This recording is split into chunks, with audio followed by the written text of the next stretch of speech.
Hello, this is Kevin Mann, and this is Involve, Actively Engage the Audience. If you can get people talking, thinking, and together with you, and thinking themselves about your material, you're going to have a lot more impact on them. Confucius said, I hear and I forget, I see and I remember, I do and I understand. So involving people is moving them towards that I do and I understand. You're going to have a deeper impact on their thinking. I love this advertisement that the World Wildlife Fund ran in Singapore. The tag on it is, "It's your turn," and you can see that you either choose shark fin soup or sharks, and whatever you choose wins the tic-tac-toe game. So it puts you in that role. It's a very engaging advertisement. Some ways to engage the audience: ask, don't tell. Make it personal. Use problem solving. Get people to solve a problem with you. Engage them emotionally. Some way you could use pictures or other ways. And personal disclosure. Anytime you use a personal disclosure, people put themselves in the situation that you're in and think, how would they handle that same situation? So that's very engaging. Small group exercises are great. You got to keep it even simpler than you think you might circulate, have sharing. Try to find something to celebrate at the end of it, because that's going to encourage people. This is more of a conference or a training thing, but you can use it in other situations also. Now, often you'll hear a presenter say, "Any questions?" Hoping to get a response, but this usually is followed by silence, and I think I can explain why that happens.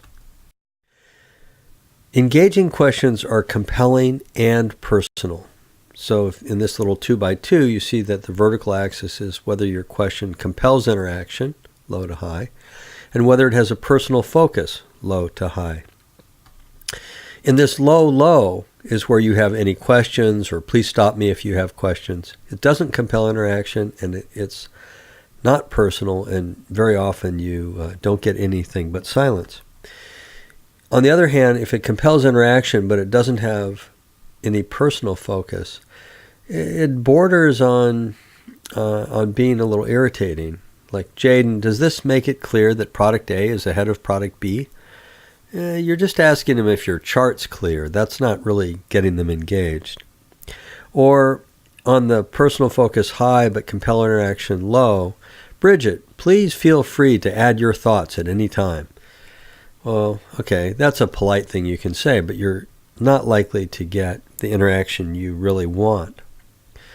An engaging question is like this: "Nikki, why do you think product A is ahead?" Because you're asking for Nikki to engage with you, to tell you their thoughts. Or, "Aaron, do you have an idea why Spain has the highest profit margin?"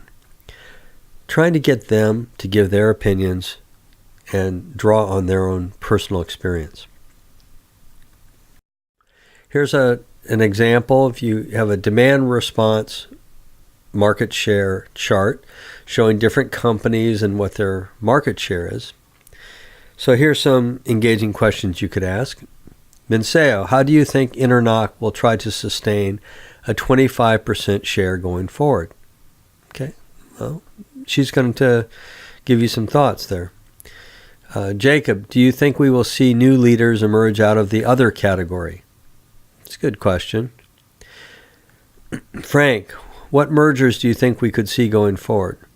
Now, these are all questions that are going to get people talking about market share and market dominance and market structure.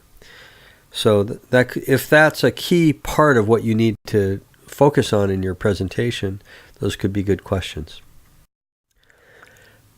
We're going to watch a video of Ginny Rometty using personal disclosure. So we'll watch this video in just a second. If you are doing the exercises, here's the exercise for this one. or you can craft an engaging question around this data set. All right, let's go to the Ginny Rometty video.